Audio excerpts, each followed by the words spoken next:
You're listening to Hayes Radio Network, Cannabis Lifestyle Radio.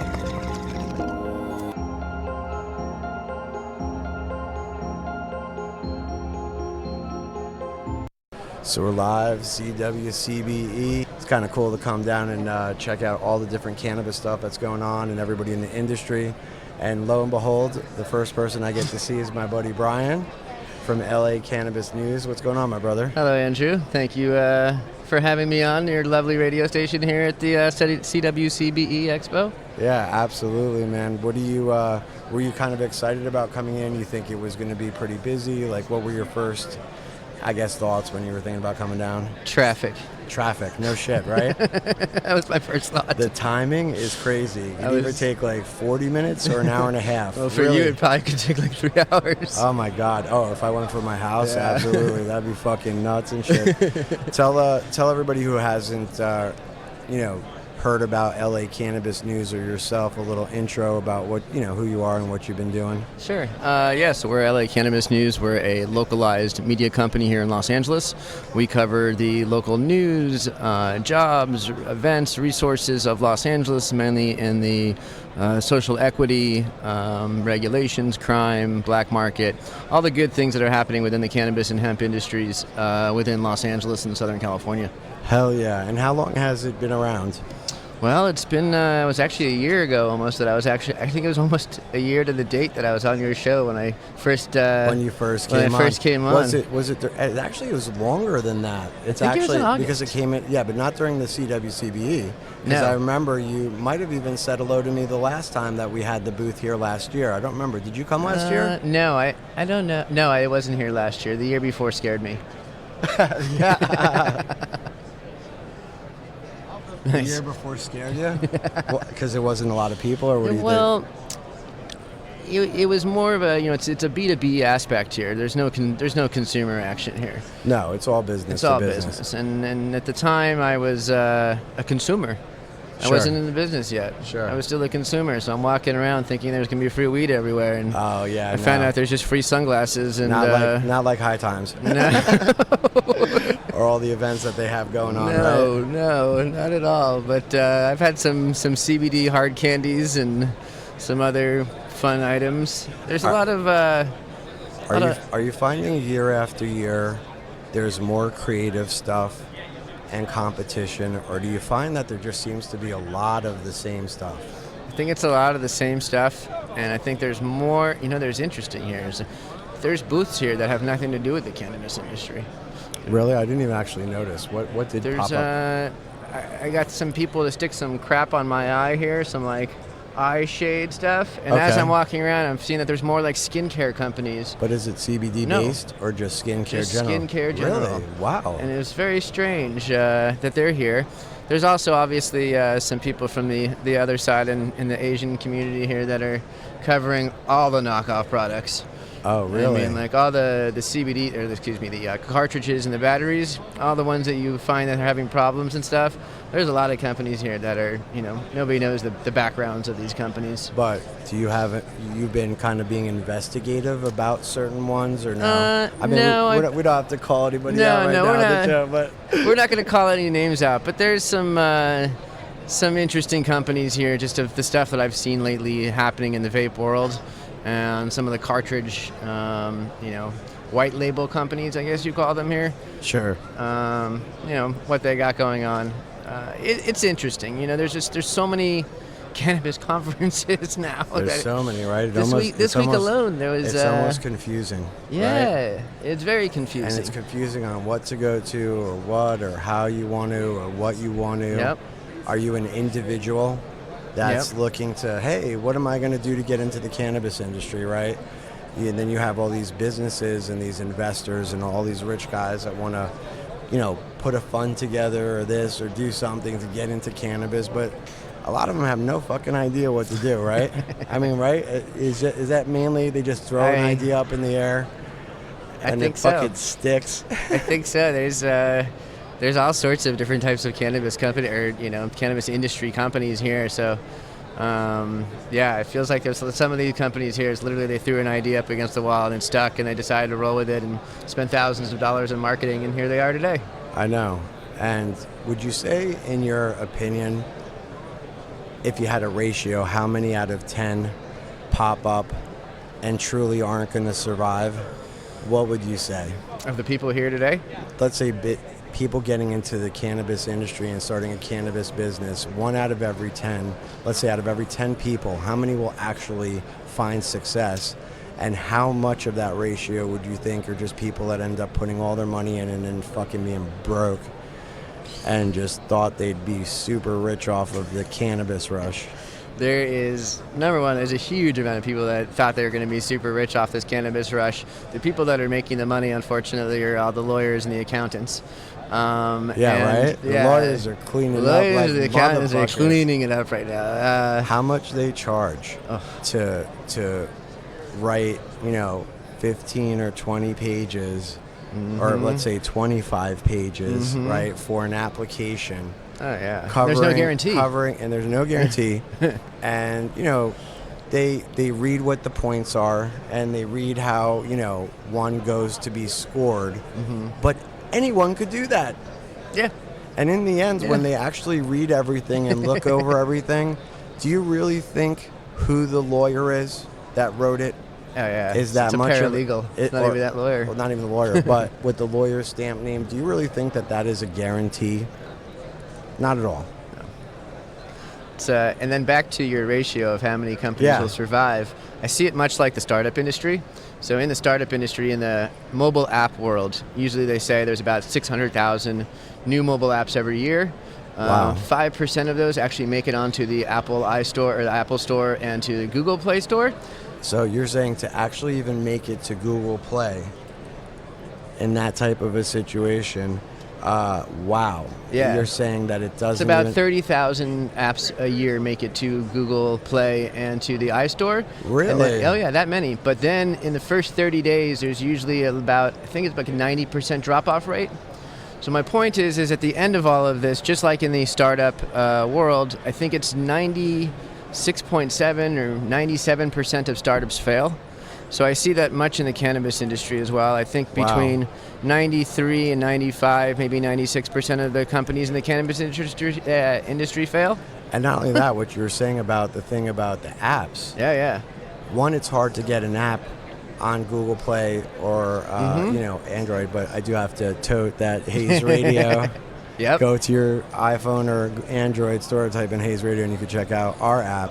But I enjoy it thoroughly. You should download it today. On top of it, though, you got to look at the reality. If it's that hard to get an app, how much harder it is to be accepted to Apple or them for a weed-related app? What is that even? Right, maybe a couple hundred, if that. Right. And there's not that many. I haven't really seen any cannabis. Too many. I haven't really looked, to be honest, but I haven't seen too many cannabis apps other than the Hayes Radio. Sure. There are some apps out there. Well, there's like Leafly but you can Google down Leafly, right? You can get. You don't need to go on the app. Oh, you don't. You can bypass the app store to take. Yeah, sure. Yeah. And a lot of people do that. They make apps, but they never get into the Google store. So if you can't even get there, that makes it really hard to get people to download it, right? Oh yeah, for sure. It doesn't feel like it's a reliability factor. You know what I'm saying? I agree. Unbelievable. Any shout outs to friends or family out there? Anybody want to say what's up to? Just to the entire Los Angeles cannabis community, and to that's it. Maybe my girlfriend. I say hello to my girlfriend. To the girlfriend. All right, what's up? What's up? What's up? Other than that, I'd just like to tell Los Angeles to keep up the bad work, and we'll continue to fail as a city in this cannabis market. Hell yeah. Shout out to LA Cannabis News. Download it, check it out, and subscribe. Yes, please. LACannabisNews.com, and check us out on social media as well. Let's go take a little smoke break, and I'll be back soon enough. You're listening to Hayes Radio Network, Cannabis Lifestyle Radio. It's always nice to talk to different people from the cannabis industry. I have Nydia Arvizu. I didn't want to mess it up. Why don't you tell everybody what brought you over to the CWCBE today? Well, I'm a trademark attorney. I have offices in Pasadena, and I wanted people to know that the law changed recently with respect to CBD-related products. Sure. Certain products are now allowed to be registered federally as of this year, so Sure. it's months new. There's been a flood of applications Sure. since then. So I wanted to encourage people who initially didn't think they could get their stuff registered. Now they can, relating to CBD. You can work with attorneys too to be creative and get your marks, even if you don't do CBD, but anything something related. Sure. And in that way reserve your marks. Also, there's now talk of having an increase in the cost to apply for marks and other things at the Trademark and Patent Office. So if somebody wanted to do that, why don't you break down a little bit on what the costs are incurred for someone that wants to do something like that? The attorney's fees vary. Okay. If you go to a big firm, you're going to have big prices. Sure. If you go to a medium firm, small firm will have less overhead. So But your attorney overall, fees, if you gave a range from lowest to highest. from lowest would be about $950 for the whole application. Highest would be, I would say, $1,500, $1,600. Okay. Again, it varies, and it varies what type of mark you need. If you have strictly a word mark versus if you need a logo attached to it. Okay. So that's important. People don't realize that the logo and the name are two different costs. It's a higher cost if you have a logo. Sure. Oh, okay. It's a higher cost. Right. But when you do the logo, you get the word mark with it? When you do the logo, you can also, if your word is included, you can describe it, and so you'd have to describe what words are in there, so yes. Okay. Question. Can one trademark a song title? You can trademark a song title, and it would depend, though, on how you used it. So if you have a song title and you're selling T-shirts that have a tag with the song title on it, you could trademark the song title. If it was more in a sentence, though, right? Not if it was an individual word, or like saying, what's your favorite song? Let's say, for example, song title. Just pick any. Hotel California. Okay, Hotel California, right? Could you trademark that name? Yes, but again, you have to look at how you're using it. Sure. So if you, in Costa Rica, go to Costa Rica, there's tons of hotels, and they're called Hotel California. Sure. You can, and those people, if they have their hotel in the United States, they can trademark Hotel California for their hotel. For their hotel. If so you'd have to attach it to goods or services. It has to be attached to something. And then our other gentleman, why don't you say hello? Hello, how you doing? I'm Dr. Marlon Thomas. And doctor of? Bioengineering. Bioengineering, interesting. So explain to the layman what bioengineering is. So I'm specialized in developing sensors, but also developing formulation. So I recently developed a formulation for a personal product, which is a personal lube, particularly targeted to women, from hemp. A little closer. Okay, sorry. Yeah, perfect. So a lube for women made out of hemp. Yes. And you bioengineered it. What makes it different than the other things that are coming out in the market? Well, first, it's 100% organic. All the ingredients are also edible, if you're into that kind of stuff. And the formulation is made not to necessarily lube a person, but to induce your own natural secretions. Oh, wow. Very interesting. And do you already have a packaged product? I have a packaged product, but I need a patent. But you need a patent. And look, who you have sitting right next to you. You guys should hook up and see what you guys could do together for sure. Do you have so you don't really have a website yet or anything? What is it? The website is www.newberryfarm.store. And then as far as you for your attorney services and legal services, right? Correct. How would they reach out to you?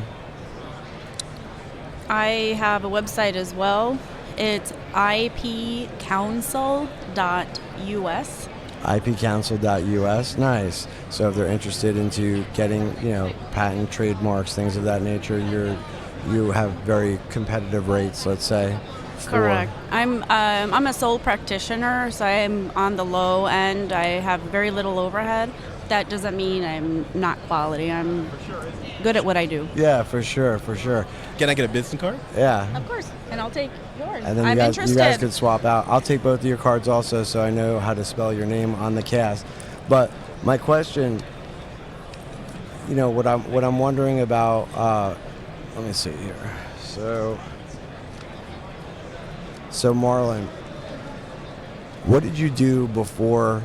This is an interesting thing that I like to ask people, was what did you do before you got into the cannabis industry? Because you all of a sudden telling me now you're jumping into lube for women. I got to know, what did you do before this? I actually was a professor of biomedical engineering. Wow. Professor of biomedical engineering. Did you teach? Yes, I did. So teaching for how long?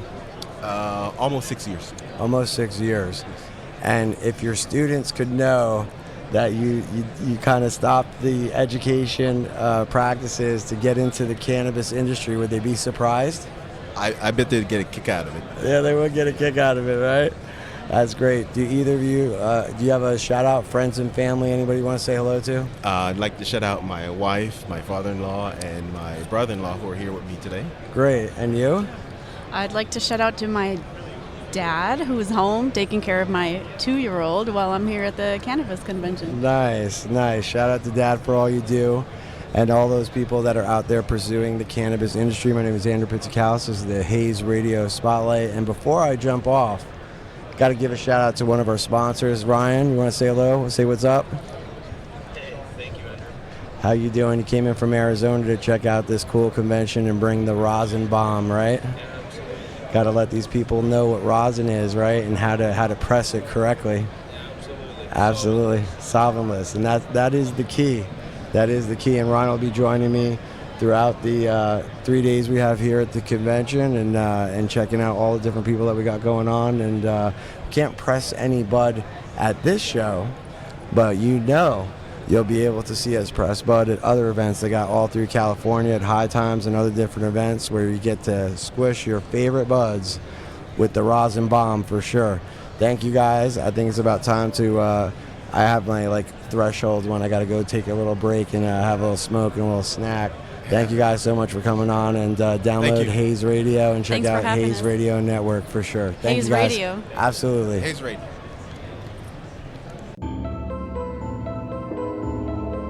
You're listening to Hayes Radio Network, Cannabis Lifestyle Radio. Yeah. So we're live, CWCBE. I got my buddy Scott Jordan. What's going on, my man? Hey, things are good. First day of the show. Looks like it's going to be a lively event. Obviously, for anytime sure. you're in the house, I know it's got to be the right place to be. We were just talking outside that the first event that we met each other was 2015, and now we're in 2019, almost finishing up the year to 2020, and 5 years have gone by. And I think between the both of us combined in that many years, we must have spoken at least, what do you think, 50 or 100 combined, or maybe 50 shows at least? Yeah. How many shows do you think, in all the years if you stacked up 5 years, it's got to be even more than that, right? Probably. I mean, at least I see you 10 a year, or no? Right? I would say about, I try to go to about one show a month or so, and always seeing you there, backed up, representing. Why don't you? And you're speaking today, tomorrow. At tomorrow. Yep. Here at the convention. Why don't you let everybody know what your topic is? Sure. I'm talking about how do you get the money in order to be able to start, grow, and successfully run your marijuana business, since it's a difficult task to find debt-based funding. And that's really what I specialize in and focus in on is how do you get a loan, an equipment lease, a real estate mortgage, so that you can make your dream come true. Absolutely, absolutely. So, as far as real estate and mortgages, there really isn't. It's very difficult to get a loan, isn't it? Essentially, if you relate it to the cannabis industry, because they pretty much knock you out. Even if you had a dispensary, even if you're making $1 million a month or whatever it is, and you can prove all the sales and prove everything you did, it's very difficult to get a loan, right? You've got to know the right people. It's sort of like in the old days when you wanted to buy some product. You couldn't go to a store. Let's say back in 1985, you had to know a guy or know a guy that knew a guy. Sure. And there's a lot of there's private money out there, but you've got to know how to connect into that, and that's what I've been doing successfully since really 2014. I started doing it full time. Did my first marijuana loan back in 2009 in Denver. And what was it? Let's talk about what that actually was. That loan. Sure, it was a small loan to an existing grower out there. I think it was for $30,000 or so. And it was very difficult because back then banks lasted, a month. They found out what you were doing, they shut you down, and all of a sudden, you had to relocate, find another bank that you were hiding your account from. We happen to be first day after the Safe Banking Act passed the House. It'll be interesting to see if the Senate, feels the same way, and we'll go ahead and pass that and open up banking. But similar to banking, and let's talk about that for those people who haven't recently watched the news. It's the first time something actually passed in. Is it in the House of Representatives or the House passed it overwhelmingly? I want to say like 309 to like 123. It's going to allow access to banking for the industry, where the banks are not going to be penalized for hosting and supporting cannabis businesses. Right now, it's been a small cottage industry, mostly state-run credit unions that have allowed people to bank with them, and now it's going to open up to more banks will feel comfortable now that they're not going to be prosecuted for having cannabis customers as now. When clients. does it implement? Because I'm not familiar. Like if the House approves it and then blah blah blah. Like when does it become official, or how does that go down? It's got to now go through the Senate. That's going to be the challenge. So it means it's many not people ready. think it's not. No, it's not law yet. It's kind of the first step. We'll have to see if the Republicans will go ahead and allow that to be implemented. Now, is it within a certain time frame? Can they push it off? How does that go down? Like when would it hit the Senate floor, let's say, for them to decide on something like this? Well, they'll have a bunch of hearings now, and who knows what's going to happen with the current talk about impeachment, because that happened just a couple of days ago for people that are not. Yeah, but you know what? Come on, let's talk about with Clinton and this and everybody back in the day. Presidents don't get impeached. Even down to the last minute, they're trying to impeach people and other presidents, and this shit never happens. It's not going to go down. I mean, I think it's a tactic to try to sway votes, a different way, but I don't see it. Do you really see somebody getting... Well, I mean, there's a huge difference between what Clinton was accused of, which was, oral sex, or having oral sex with someone, and the president compromising us with a foreign power and, trying to put pressure on Ukraine in order to, help him politically with Biden was the leading Democratic candidate. Now I understand Elizabeth Warren is now ahead in the polls and trying to provide dirt on him and then pressuring him with withholding aid that the Senate had already passed. So interesting. It's a completely different deal. Puts the whole nation at risk as opposed to Clinton. Okay, So he may have had oral sex from someone that, in his office. I'd much rather have a guy that was doing that than, and maybe cutting deals with the Ukrainians, right? Is that what you're saying? Yes. I got you. Now, do you think impeachment or not, you think for swaying votes, it's possible that Trump would legalize marijuana? I think what he'll probably right before the end, just as a quick, yo, I'm the man to millennials and people, or no? With Trump, you never know what he's going to do until he actually tweets it out. I mean, sure. He's changed his mind on a number of things. Yeah. And we'll just have to see. There'll be a lot of political rumblings here, I think. But, I'm really here to talk about, how people can get money for their business, Sure. what they need to do in order to hopefully, make their dreams come true. And if you are someone out there like that you're talking about, saying, man, I want to get into this cannabis business. I love it. I'm passionate. I feel like I can do it. What is your advice to the average person? What are the first steps they need to at least understand or use as a criteria to know whether it's even feasible? The first thing they need to do is they need to put together a business plan, outline the cost in order to get started, and then double the costs and triple the timeline that it's going to take in order to get licensed, in order to, get actually legal and official. Because in looking at a lot of plans and looking at helping people, it always costs at least twice as much, and it always takes 3 times longer, because you never anticipate the delays, you never Sure. anticipate some of the issues that consistently marijuana business owners face if you're touching the plant. If you're an ancillary business, it's a lot easier because you're not dealing with city officials. You're not dealing with a lot of the red tape and the governmental stuff that takes advantage of really the time frame that it takes and the money that it takes in order to get into business. And it's not an easy business in order to start and run. You better have funding, and you better have your funding lined up in order to help you.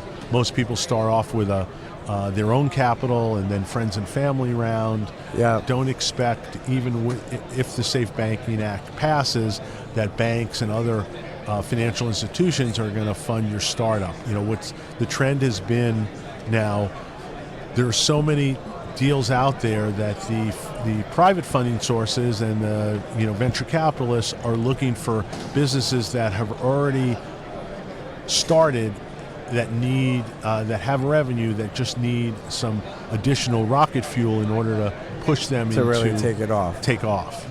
Do you have to have a ton of revenue, or just show the viability that you could bring money in? Yes, as long as you have some revenue and some traction and some specific unique selling proposition, there is a funder out there for you. It's a matter of, can you find them before you run out of time, patience, or money? Absolutely. And then how do you know what to offer an investor if you were going to sell them, let's say, a percentage of your company so you could get that infusion? Is it better to sell a percentage of the company, or is it better to just get a interest rate from the broker or lender? Or what would you, how do you feel about that? So I specialize in debt-based financing, so allowing someone to keep their equity.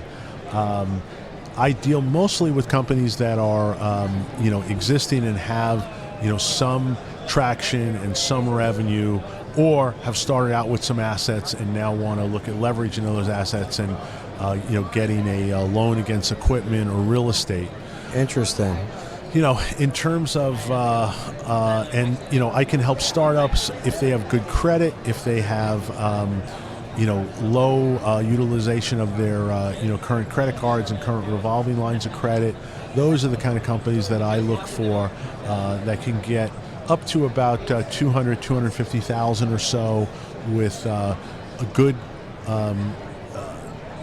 credit score and low utilization of their current debt limits. What kind of credit score are we talking about? Really looking at 680 and above. Okay. The higher the better, and really someone that has the ability to repay the loan that they're looking to take out.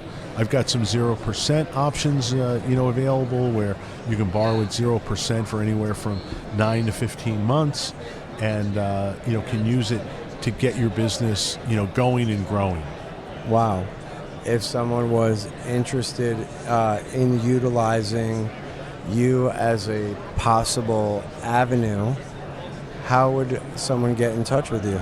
Probably the best way is through my email. My email is sjordan@alternativefinancenetwork.com, or the short version is sjordan@altfinnet.com. First three letters of alternativefinancenetwork.com. I'm on LinkedIn.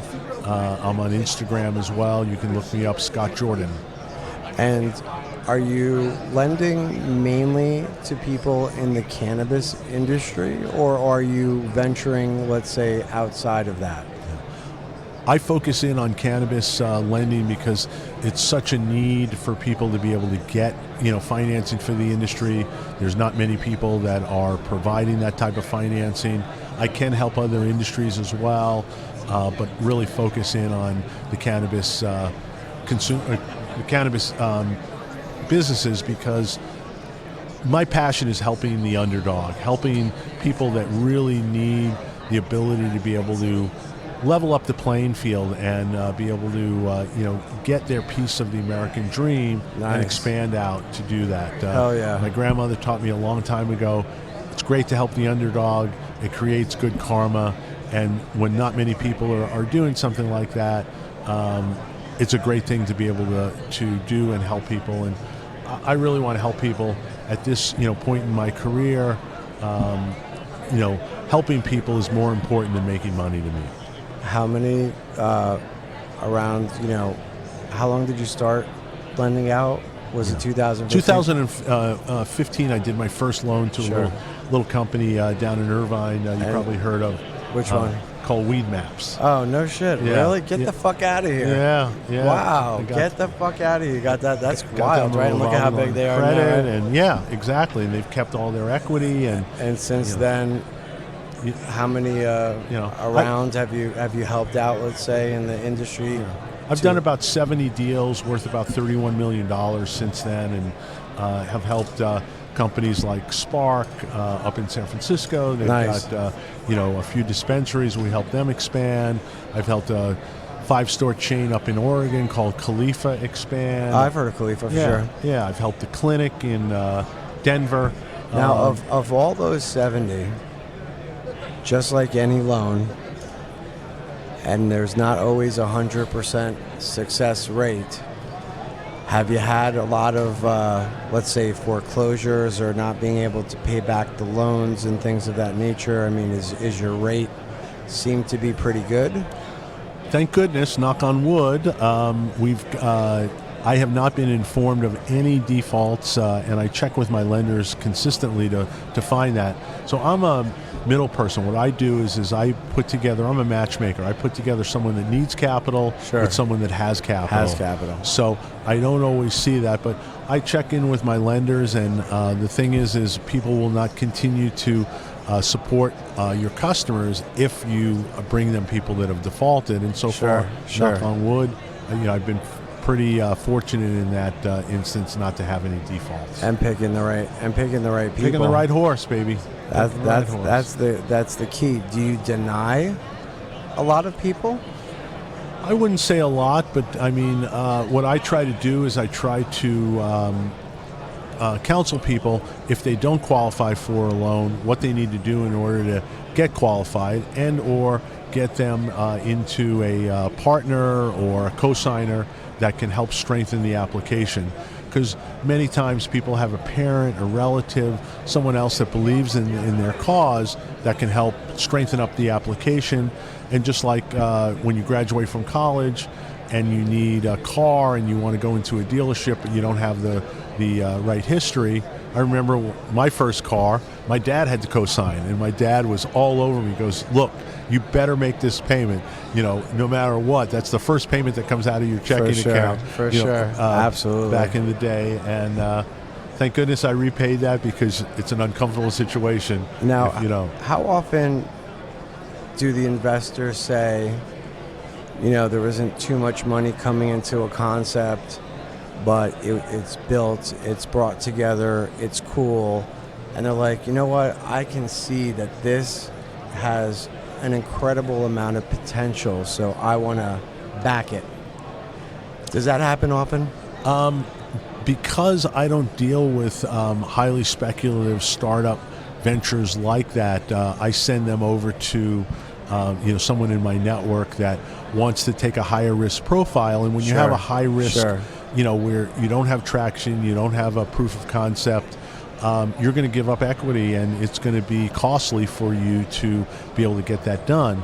That's why I tell people, look, because you'll be giving up too much equity. Is that what it ends up being? Or yes, I mean, investors want to be compensated for risk. So I tell people, look, talk to someone in your family, in your circle of friends that has a better credit score, that can get you the money. Give them up, give up a little bit of equity or whatever you need to do to get some traction to be able to get to the next step, because you'll get a much higher valuation once you go ahead and are able to show that you've got revenue, you've got customers, you've got people that believe in you. That's awesome.